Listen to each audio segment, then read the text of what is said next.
Hello and welcome to Talking Points. I'm Dave Kelly, Director of Advanced Media Production at Cal State Long Beach. Today we're going to address the problem of childhood obesity in America. My guest today is Dr. Rachel Blaine. Dr. Blaine is an Assistant Professor of Nutrition and Dietetics. Welcome, Rachel, and thank you for joining us on Talking Points. Thanks for having me, Dave. Well, we should start by acknowledging the fact that you're about to have a very wonderful experience. What is that experience? Well, I'm 9 months pregnant, so any week now I'll be having my second child, so we're really excited about that. And we'll keep our fingers crossed, and we'll certainly hope that you have a very smooth delivery process and that it's easy labor. Thank you. Okay, well, let's get started on our topic for today, and that is childhood obesity. Over the last 3 or 4 decades, the rates of childhood obesity have continued to rise, and we've reached a plateau now. And the plateau is that we have about 12 to 13 million children every year that are considered to be obese. And this would appear to be a problem since it represents about 18% of all children. What about this problem? Is it reaching an epidemic stage? And what are some of the consequences of it?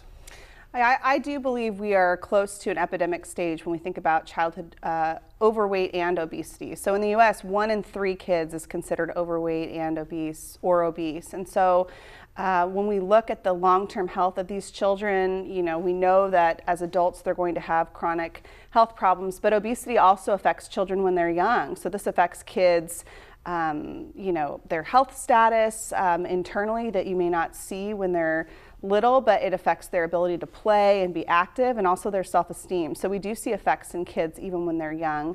And the other thing I think is really important to point out is that we see disparities in obesity among kids. So Latino children are 5 times more likely to be obese than white children, and African American kids are 3 times more likely to be obese. So when we talk about the whole problem, there are disparities that are important to focus on when we try to tackle the problem in the US. We'll talk more about the socioeconomic and cultural factors involved in this problem later, but before we get to that, I'd like to talk for a moment about something that people have been saying, the experts have been saying now for a few years, and that is we're entering some new territory here in terms of the generational aspect of this, because in the past we've always assumed that the children would outlive their parents.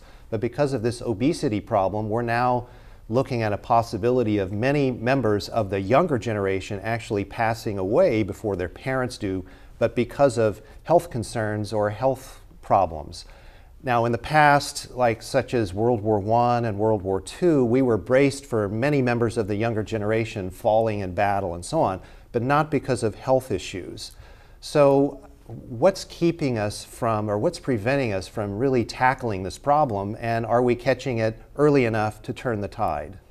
Well, I think a great place to start is to talk about what contributes to the problem of obesity, because it's really multifaceted. A lot of people think, oh, it's just what kids are eating. If kids just ate better, we wouldn't have this problem. And that's certainly true. Kids in the US are eating more calories than most of them need. But a lot of kids also are inactive, so they're not moving as much. So if you look out in your neighborhoods right now, you're probably not seeing kids riding their bikes or on their skateboards the way you might have seen even 10 years ago. And then we're also seeing that sleep actually affects childhood obesity risk. And so kids aren't getting good quality and they're not getting enough sleep. And the last thing that I'm sure all of us are seeing when we're out at the grocery store or restaurants is that kids are using screens all the time. And that screens not only contribute to us being inactive when we're children, kids aren't moving as much, but they're also being exposed to more food advertising and things that are going to affect the kinds of foods that they're interested in when they're watching television. So when you look at all of that together, it's a really big problem. But I do feel like the fact that I'm talking about this today here on your show, things like Michelle Obama's Let's Move campaign, I think there are definitely efforts to address the problem. It's just going to require a lot of moving parts to really make a dent. And it's very complicated, as you just mentioned. And so we're not going to be able to change the world overnight, but there are some things we can do at the individual household level right away to start changing the way we relate to food and the way we relate to exercise and so on. So what can we do in the short term at the household level? Well, I think a great place to start when I talk to parents and families is really for us as adults to look in the mirror, because childhood obesity is really an adult problem. We are modeling our behaviors, and I don't think it's a surprise that more than 2/3 of Americans are overweight or obese. So what are we modeling to children? So things that parents could do, and you don't have to be a parent, you could be aunt or uncle or grandparent, would be things like eating in more, having more family meals. One of the biggest contributors to obesity is drinking sugary beverages, so things like soda, fruit punches, sweetened iced teas, so cutting back or cutting those out completely. And then also just becoming more active, because culturally, technology has a lot of benefits, but it's also causing us to sit and move a lot less. And so if parents can encourage that in their kids and in themselves to start becoming more active, I think those are some great places great places to start in the home. Well, let's go back to the beginning on this topic and talk about the definition of childhood obesity. What does that really mean when we say a child is obese? And how do we know the difference between a child who is obese and a child who is what we used to call a healthy eater? In other words, someone who would like to eat a lot of food. Sure. So I think there's a healthy range of normal. There's some kids that are always going to be leaner. There's some kids that are always going to be heavier. But when we talk about obesity in kids, there's an actual medical definition that we use. So many of you have probably heard about body mass index, so BMI, which is, we use that in adults. That's looking at somebody's weight over their height. In children, we also use BMI, and we have certain cutoffs we use. So we'd look at a child and we'd say, if they're above what we call the 95th percentile, so for other little boys or girls their same age, their BMI is greater than 95% of other kids, that's considered obese. 85th percentile is considered overweight. And the reason these two cutoffs are important is because once a child gets above that level, we start seeing an increased risk of chronic disease, preventable diseases like diabetes, high blood pressure, physical ailments that come with carrying extra weight. So it's not about, oh, a child doesn't look good, or oh, he's a little pudgy. It's really about, we're seeing increased risks of health problems. And that's why obesity, that vocabulary that we use, it really is important medically. So if we want to go way back to the beginning, we need to talk about prenatal nutrition and the effects of the mother and what she's eating and some of the conditions that are occurring in her life. How do those affect the child that's about to be born? Sure. So I can speak personally about this because I'm 9 months pregnant now, and certainly any pregnant woman that's going to their OB's office knows you're getting weighed every single time you go in. So some of the things that happen in a mother that are going to affect her baby's risk of obesity would be what a mom's starting weight is. So if mothers are overweight or obese before they even conceive, we see an increased risk of obesity in their kids. We're also seeing that mothers are starting to gain excessive amounts of weight during pregnancy now. And so if you're gaining too much weight during your pregnancy, that also increases your child's risk of overweight or obesity. And then the last big risk factor we see is for women that develop what's called gestational diabetes, which is pregnancy-related diabetes. Their children also seem to have an increased potential risk of obesity. And there's a lot of research now looking at what we call the first 1,000 days, which is from conception to the point a child is 2 years old, and trying to figure out what can we do to intervene while mom's pregnant and when babies are really young to prevent that trajectory so we can, turn the tide on the obesity problem. So for the baby that's about to be born, it's a combination of the mother's nutritional habits as well as some genetics involved. Certainly, we can never ignore the contribution of genetics. We see that gestational diabetes is a good example. That really does have a strong genetic predisposition. A lot of women can't necessarily prevent that from happening, but some can. Being overweight or obese does increase that risk. So sort of if you combine your genes with some of those lifestyle factors, that will affect a child as well. Well, let's talk about breastfeeding and the importance of breastfeeding. There's been a re-emphasis on the importance of breastfeeding over the past decade or more. And what are some of the benefits, again, just to reiterate for our audience, what are some of the benefits of breastfeeding? And if a mother is breastfeeding for the first 6 months of the child's life, does she need to add any supplemental nutrition at that time? Well, there's a number of potential benefits for breastfeeding completely outside the realm of child growth and obesity. excuse me, one of the main benefits is overall improved child health. So we see reduction in SIDS or sudden infant death syndrome risk. We also see reduced allergies and asthma in children that are breastfed. The longer they're breastfed, the better their outcomes seem to be. And we also do see children that are breastfed what we call exclusively. So you were asking about supplementation. Exclusive breastfeeding would be only breast milk, nothing else for the first 6 months of life. So kids that are exclusively breastfed seem to have a lower risk of overweight and obesity. So at the 6-month point and beyond, if we are going to add some supplemental nutrition, how should we go about that process? I think a really good place to start would be to introduce foods and flavors to children that may not always be the first thing that we think about. Most of us, if we imagine a child having their first food, we're imagining a little bit of rice cereal all over their face, they're smacking their lips. But I think it's totally appropriate based on the literature to start out with vegetables or with egg yolks. Or maybe not starting out with the bananas or the peaches or those really sweet foods that everyone likes, every child is going to like, and to perhaps start with some of those more bitter flavors so that we can encourage children to be trying lots of things even when they're 6 months old. So when we get to the point where the child is ready for what we call table foods, how do we go about that process in order to assure that the child will have a healthy relationship with food? I think it's really important for parents to remember that even though we are always, as parents, worried about, is he or she going to eat enough? Have they had enough today? She didn't eat her snack. Maybe I should encourage something else. I think even when babies are infants and they're just having their first taste of food, to really have the eating environment be low stress and low pressure. And if a child decides, I don't like this today, to be reminded of some really encouraging research that shows we need to try foods, even as babies, sometimes up to 12 or 14 times before we're ready to accept it and like it.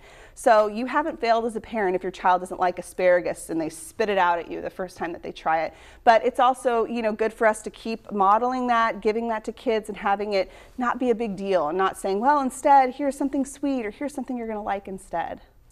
Okay, and so as society has developed, and we've talked a little bit about this, we don't have the kind of physical activity that we used to have in the old days. How do we get our kids to put down the video game controller or the smartphone and actually get interested in going outside for 60 minutes of rigorous physical activity? Well, I'm glad you mentioned that. We want kids to be getting that at least an hour more, if possible, of that heart pumping activity. And it doesn't have to be on a treadmill. It can be in spurts. A big place kids are going to be getting that is through physical education, ideally at schools. So if you're a parent asking about the PE policies, the recess policies at your schools, because many people may not realize, but recess is being taken away from a lot of schools nationally in order to make way for better test scores. When we do that, a lot of kids are going to be getting less activity than they would have gotten otherwise. When we're at home, you're asking, it's really hard to compete with a fun video game, but families can set goals or rules about, we have a screen-free time from, 6 p.m. on or whatever it might be, or being more active together on weekends instead of just only relaxing, maybe trying to encourage movement in families and in kids. And if you live in a climate where that's really difficult, or you're in an urban area where there's not a lot of safe places to be outside, you can do more active types of video games. You can do dance parties at home. There's a lot of creative ways to make chores a little more fun. So I think parents can start, having baby steps to encourage more activity in their kids. And on that note, we do have to go to a break. Stay with us. When we come back from the break, we will talk about fast food or fast casual food, and also the cultural and socioeconomic issues related to childhood obesity. Stay tuned.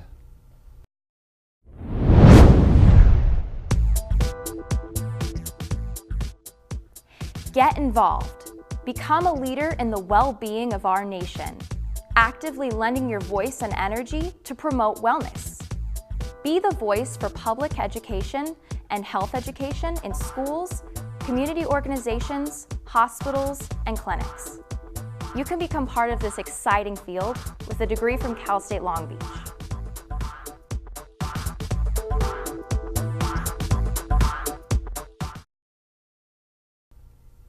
Welcome back to Talking Points. I'm Dave Kelly, and my guest today is Dr. Rachel Blaine.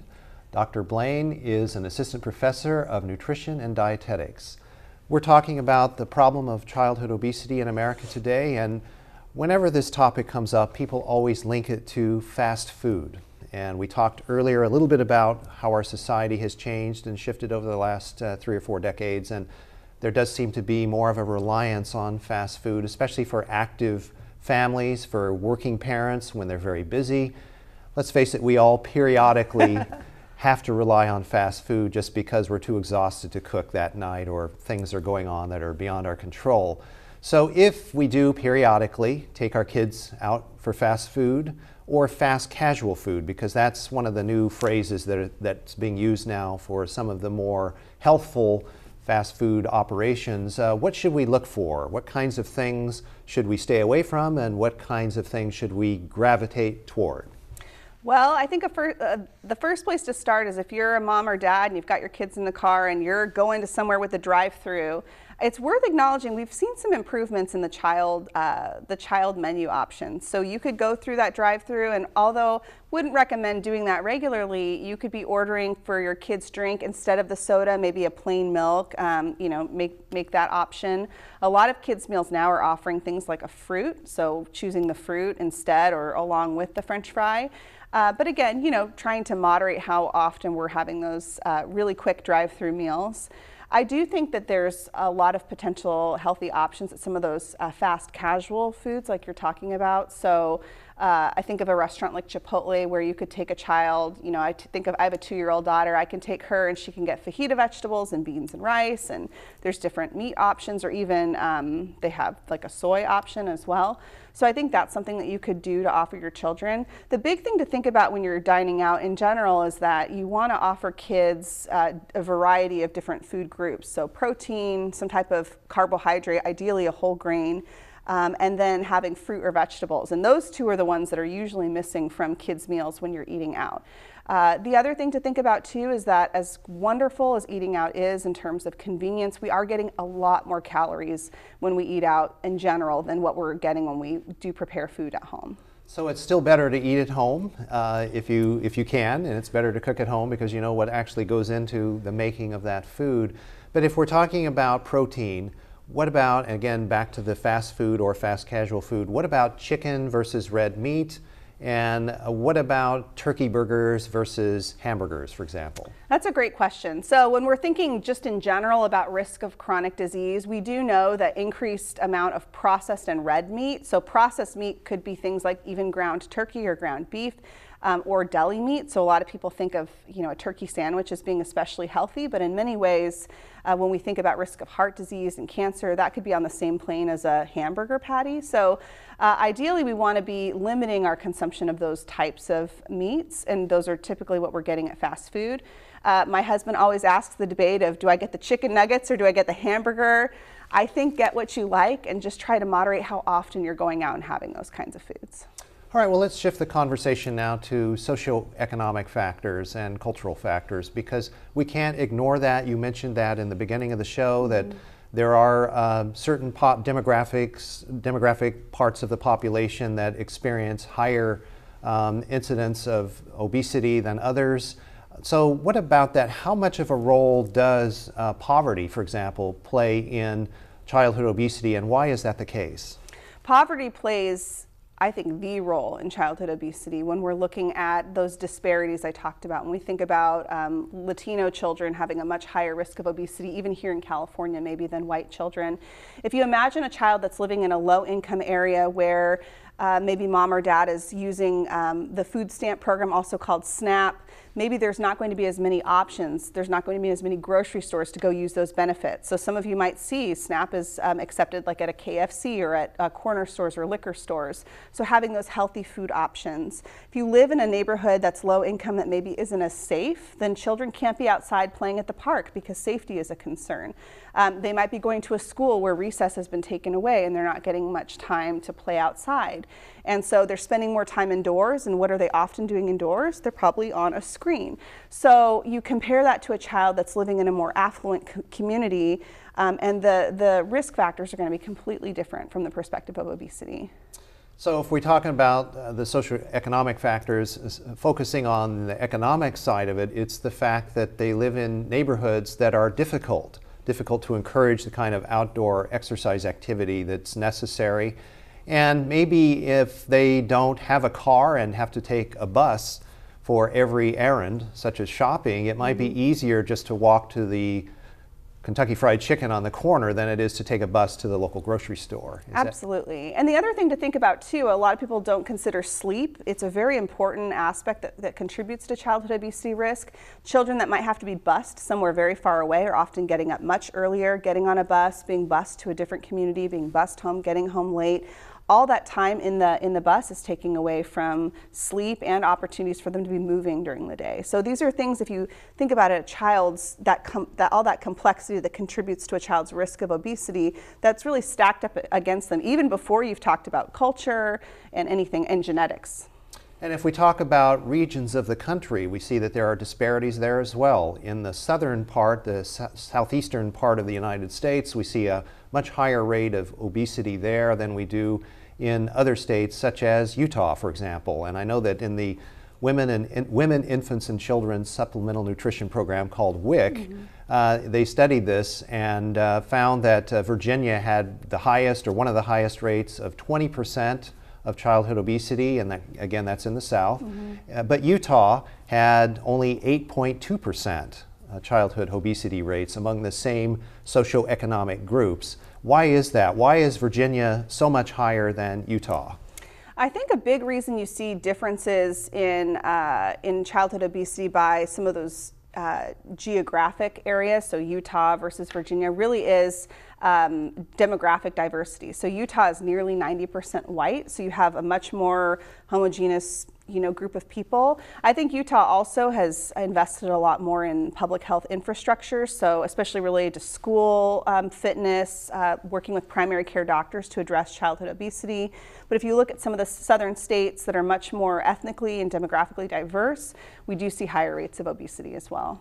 And we should acknowledge also that Utah is a Mormon state, and they are much more focused on diet than many other religious groups, I think.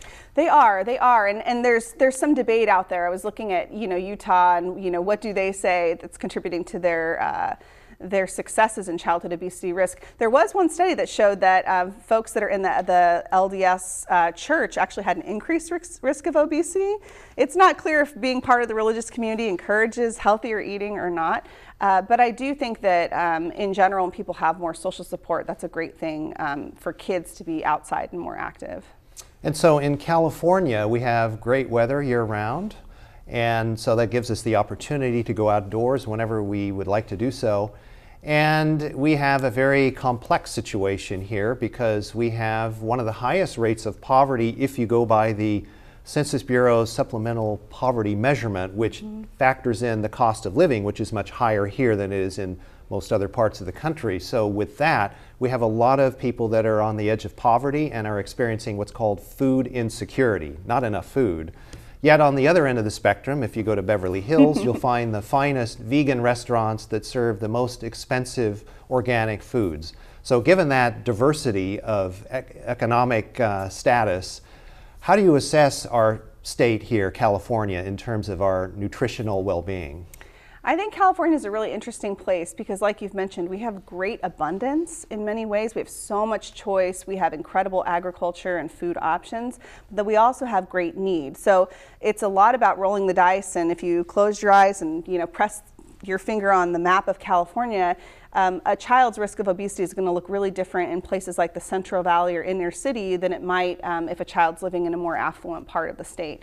So I think really where you're born and what your family's income status looks like makes California look really different for different children. Okay, well, we just have a couple of minutes left. Let's spend a little bit of time dispelling some myths that exist out there. First of all, kids and vegetables. Do kids really hate vegetables? I think vegetables have a really hard time competing with our Western diet. So if you look at children globally, children are eating their vegetables in a lot of other parts of the world. In fact, in many parts of the world, having animal protein isn't even really an option. So I think that in the U.S. we're not doing our part, I think, to encourage vegetables in a positive way for kids earlier, so that they're not having to compete with French fries or packaged snacks. All right, let's go to another myth, and that is about carbs. And we heard that carbs were very bad for us a few years back. A lot of donut chains went out of business as a result of that. Are carbs bad for us, or do we need some carbs? All carbs are not created equal, so I think it really depends on the source. There is no question that when we're getting our carbohydrates from sugar, which is how many of us are getting it every day in the form of the foods that we're drinking or the sugar that's added to our food, that is really damaging our health. So there's no question that that's not good for us. But we have to have carbohydrates to survive, and so having it from whole grains and healthy vegetables and some dairy for people that can tolerate it is absolutely fine. So no, I wouldn't say all carbs are bad. Okay, well, let's talk about gluten for a moment. Is gluten something to be avoided at all costs, or are we becoming too paranoid about gluten? I think for the very small percentage of folks that have been diagnosed with celiac disease or a verified gluten allergy or intolerance, it is wonderful that there are so many gluten-free products on the market. I think for the rest of us, we're really focusing our attention away from things like sugar, things like processed meat, red meat, that really have a much bigger impact on our overall health. And what about fad diets? Do diets, especially fad diets, do they ever actually work? I think if they did, people would be all on them, since we know that we have such a problem of overweight and obesity in our country. Unfortunately, we just don't see a lot of success with diets where people are on something that they know that they can't commit to long term. As soon as we have that mentality, we're already sunk. So I think the changes that we have to make that are going to really help our health are ones that we can see ourselves doing in a year or in 5 years after New Year's is over and we're back to our regular life. So we all have the resolutions, but keeping them, that's the hard part. That's the challenge. Okay, well, thank you. We've just run out of time. I want to thank you for being here today and sharing this information with us. Thank you so much for having me. And thank you for joining us for this edition of Talking Points. Join us again soon for the next episode. Until then, I'm Dave Kelly. Have a nice day.